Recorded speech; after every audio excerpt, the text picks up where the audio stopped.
여러분 안녕하세요. 저는 고려대학교 서울서문학과에 입학한 김도연입니다. 이제 벌써 벚꽃이 만개한 4월이 됐는데요. 밖에 날씨도 따뜻해지지만 나가지도 못하고 코로나 때문에 이제 수시도 일정들이 대학교마다 조금씩 달라지고 수능도 2주가 미뤄졌어요.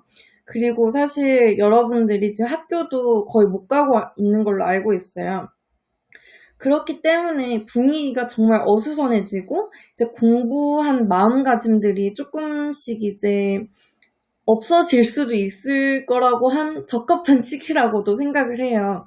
그렇기 때문에 이제 여러분들의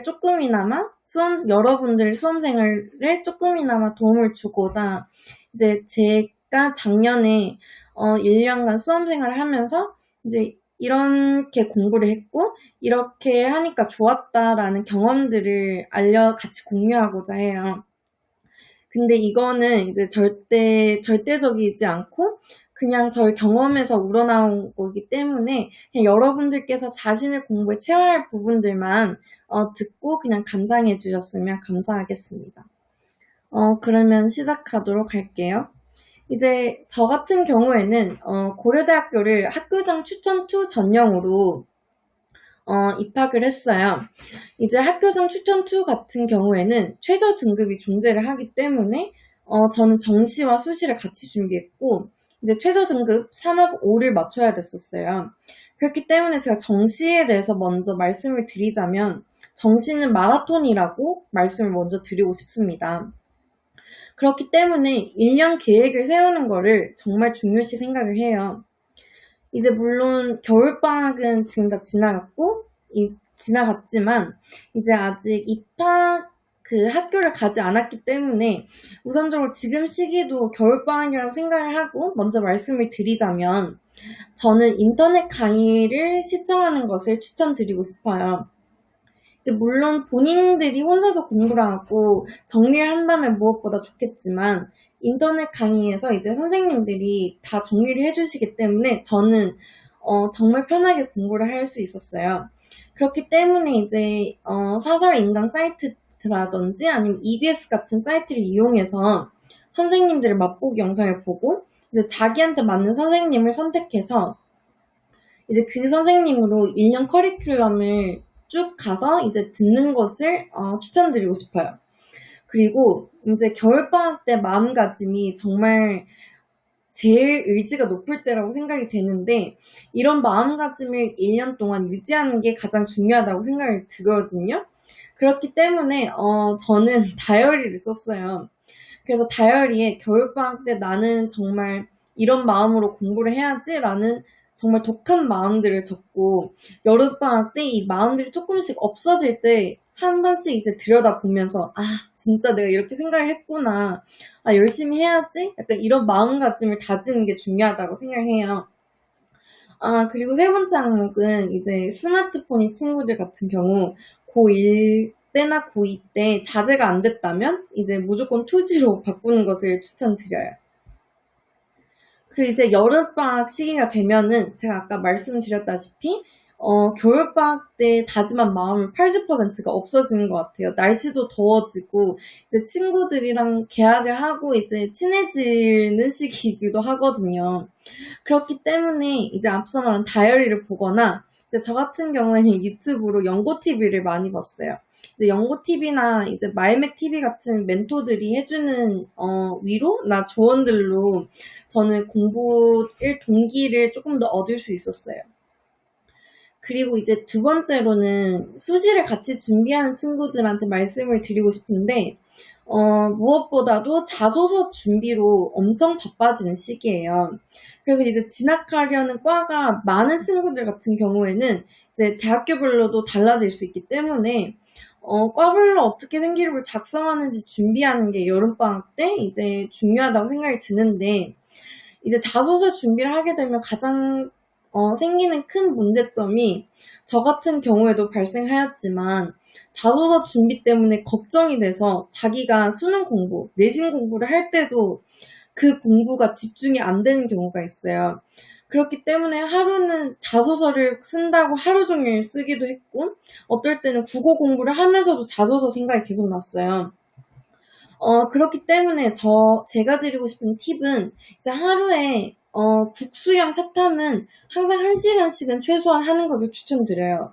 이제 아까 말씀드렸다시피 수능은 마라톤이기 때문에 이제 하루도 빠짐없이 자기가 자신의 몸에 이제 체화시키면서 공부를 하는 것이 이제 어떻게 보면 패턴을 안 깨뜨리고 가는 방법이기도 하거든요.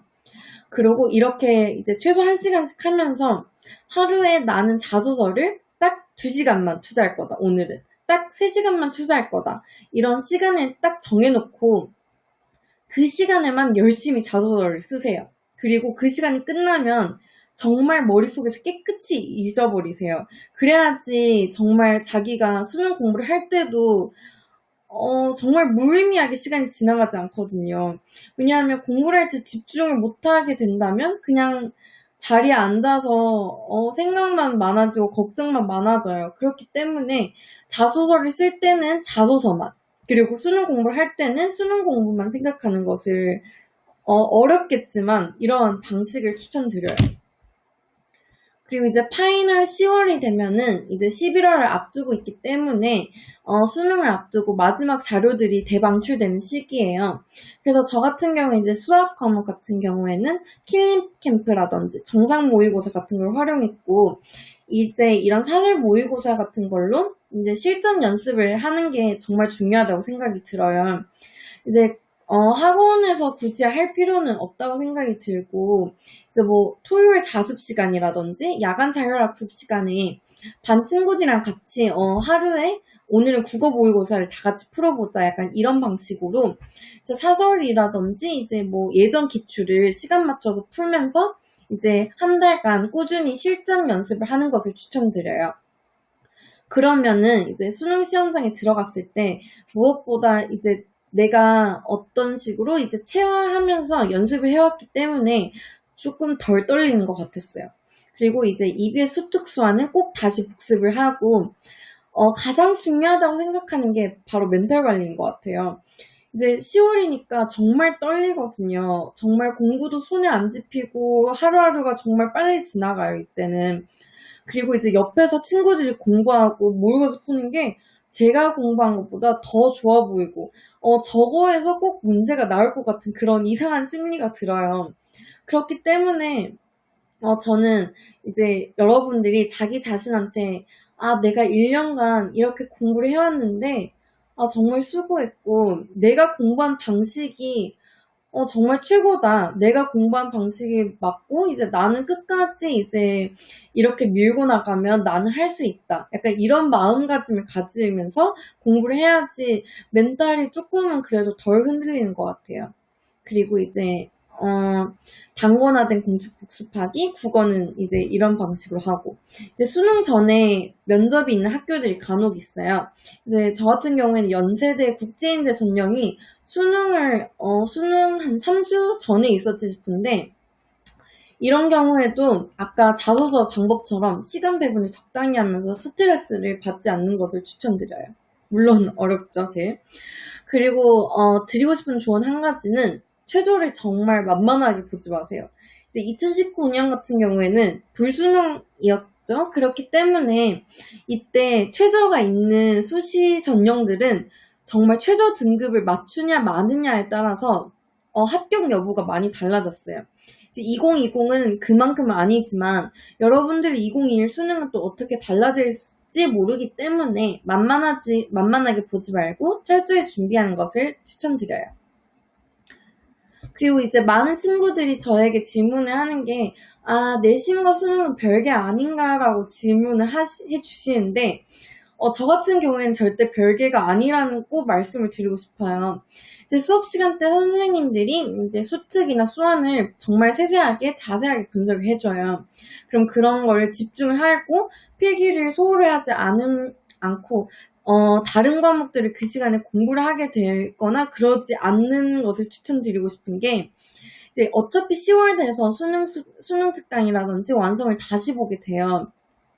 근데 만약에 이제 자기가 수업 시간에 딴짓을 했거나 그렇게 된다면 인강을 또 찾아봐야 되고 또 혼자서 자기가 공부를 해야 돼요. 그렇기 때문에 저는 이제 수학, 영어, 국어 이제 모든 과목들에 있어서 이제 수업 시간에 소홀히 하지 말고 선생님들의 필기에 따라서 열심히 분석해 주시는 부분들을 따라가길 바랄게요. 네, 시간이 없는 관계로 이것은 네. 이렇게 넘기겠습니다. 이제 다음으로 수시 공부에 대해서 제가 조금 조언을 드리고 싶다면 저는 3학년 내신이 가장 중요하다고 생각이 들어요. 그렇기 때문에 자기가 1, 2학년 때 내신이 안 좋았을지라도 절대 수시 전형 내는 것을 포기하지 말고 끝까지 열심히 하는 것을 추천드리고 싶어요. 이제 1, 2학년 때 안 좋았을지라도 이제 상승 곡선이 있다면 정말 입학사정관님들 입장에서도 플러스 점수가 되는 요인이기도 하거든요. 하지만 이제 많은 친구들이 이걸 보고 저한테 질문을 하는 게 자기는 1학년 때도 좋고 2학년 때도 좋았는데 3학년 때 상승을 할 수가 없다. 물론 이것은 최상의 조건이죠. 저는 이런 경우를 말하는 게 아니라 차후에 그러니까 최선이 아닌 차선책으로 1, 2학년 때 안 좋았을지라도 3학년 때 내신이 좋다면 충분히 극복 가능하다고 생각하기 때문에 말씀을 드리는 거예요. 그래서 저희 내신을 일부 공개를 해드리자면 이제 저 같은 경우에는 최종 내신은 2.4등급이 나왔어요. 사실 일반고에서 2.4등급이면 고려대라도 이제 조금 고려대는 어렵다고도 볼 수 있다고 생각을 하거든요. 근데 저 같은 경우는 상승 곡선이었어요. 이제 1학년 때는 내신이 3등급대, 그리고 2학년 때는 1.6등급으로 이제 꾸준히 열심히 해서 올리고, 최종적으로 3학년 때는 주요 과목들이 1.5등급까지 올릴 수 있도록 열심히 노력을 했어요. 그래서 1학년 때 같은 경우에는 국어 과목이 내신이 4등급이었어요. 근데 이제 3학년 졸업할 때는 내신을 1등급, 전교 4등으로 졸업을 하게 되면서 저는 정말 이렇게 학년이 올라가고 이제 과목이 학년이 올라가면서 심화되잖아요. 이렇게 심화돼도 저는 이제 성적 상승을 통해서 내가 조금 더 열심히 하면 이제 대학교 가서도 이렇게 성장을 할 수 있다라는 것을 보여줄 수 있었던 것 같아요. 그리고 이제 내신과 별개로 저는 비교과 활동을 정말 열심히 했고 또 생기부를 정말 알차게 준비를 했어요. 이제 비교과 활동을 조금 자세히 말씀을 드리자면 저는 소인수반을 열심히 참여를 했고 학생회 활동, 테드 발표, 모의원 동아리, 이제 소논문 보고서 등등을 했어요. 그리고 이제 생기부에서 먼저 말씀을 드리자면 저는 1학년 때 최대한 많은 활동들을 하려고 노력을 했어요. 그리고 이제 자소서 같은 경우에는 시간이 없는 관계로 여러분들이 질문을 해주시면 제가 따로 답변을 드리도록 하겠습니다. 그리고 이제 마지막으로 여러 친구들이 저한테 질문을 주시는 게 제가 1, 2학년 때는 경영이나 국제 정치를 준비했는데 내신이나 선생님이랑 상담을 하게 된다 보니까 어문 계열로 바꿔야 될 것 같아요. 근데 1, 2학년 때 어문 계열이 없는데 어떡하죠? 라고 질문을 많이 해주세요. 그럴 때 저는 항상 걱정하지 마세요. 괜찮아요. 라고 말씀을 드리고 싶어요. 이제 저도 아까 말씀드린 친구들이랑 비슷한 케이스로 이제 1학년 때 꿈과 진로는 국제관계 전문가, 2학년 때도 국제관계 전문가, 이제 3학년 때 국제사회연구 전문가로 놔뒀어요. 그리고 이제 활동들은 이제 저는 경영이랑 영문을 생각했기 때문에 1, 2학년 때 활동들이 그쪽으로 많이 초점이 돼 있어요. 그래도 1학년 때는 최대한 많은 대회들을 나가고 많은 활동들을 준비해서 조금 제가 이제 많은 활동들을 준비하면서 소논문 같은 경우에는 과학이랑 마케팅 분야까지 논문을 작성을 했어요. 그런 식으로 정말 최대한 포괄적으로 작성을 하다 보니까 나중에 이제 3학년 어문계를 준비할 때도 훨씬 도움이 된 것 같고, 이제 2학년 때 경영을 있을지라도 3학년 때 이거를 또 발전시켜서 이제 라틴 아메리카 경영을 집중적으로 탐구하는 것을 통해서 이제 충분히 1, 2학년 때 없을지라도 3학년 때 이렇게 스페인이라든지 자기가 준비하는 과를 준비해도 늦지 않다고 생각을 하고 충분히 이제 괜찮다고 걱정하지 말라고 조언을 드리고 싶어요. 이제 더 궁금한 사항이 있으면 메일로 질문 주세요.